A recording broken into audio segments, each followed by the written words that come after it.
এক সাপ নাকি একবার এক পীর সাহেবের কাছে মুরিদ হয়েছিল। তো পীর সাহেব বলছেন, না বাবা, আমি সাপের মুরিদ বানাই না। কয় যে, না হুজুর, বহুত আশা করে আসছি, গল্প তো, বহুত আশা করে আসছি আমার মুরিদ বানান। আচ্ছা ঠিক আছে, তবে তোমাকে একটা কাজ করতে হবে। কি কাজ? জিকির আজগার এভাবে করবা, কিন্তু কাউরে দংশন করতে পারবে। হুজুর মেনে নিলাম। সে করছে কি, ময়দানের ভিতরে বিয়া কাইত হয়ে ধানওয়া জমিন, ধানের জমিন, প্যাডি লাইন, সেখানে কাত হয়ে পড়ে জিকির আজগার করতেছে। রাখাল ধান কাটছে, সন্ধ্যার পর এই ধানগুলি বান্ধে নেবে কি দিয়া দড়ি নেই, খুঁজতে খুঁজতে দেখে লম্বা একটা দড়ি, ওইটা যে সাপ সে তো বুঝে না। সে ওইটারে ধরিয়া এরপরে ধানের আটি বাঁধতেছে।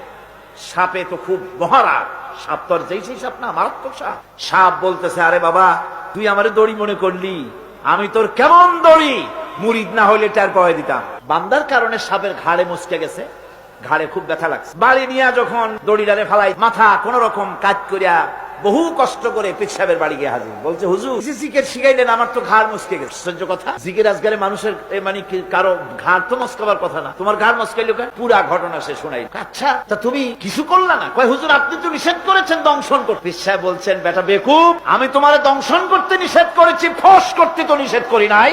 যখন তোমারে দড়ি মনে করিয়া হাত গায়ে হাত দিছিল, শুধু ফস করে উঠতে 3 লাফ দিয়া বর্ডার পার হয়ে দিল্লি চলে যেত। তুমি ফস করে উঠলা না কেন? সুতরাং ধৈর্যের অর্থ এটা নয় যে আপনারে পাড়াইতে থাকবে, থাপড়াইতে থাকবে, আর আপনি কবেন যে আল্লাহ আমি ধৈর্য ধরতেছি, ইন্নাল্লাহ মা'আস সাবির। এটার নাম ধৈর্য। ধৈর্য হচ্ছে ওভারকাম করতে হবে, পরিস্থিতির মোকাবেলা করতে হবে অত্যন্ত সহিষ্ণুতার সাথে, বুদ্ধিমত্তার সাথে, দৃঢ়তার সাথে, অবিচলতার সাথে। এটার নাম হচ্ছে সবর।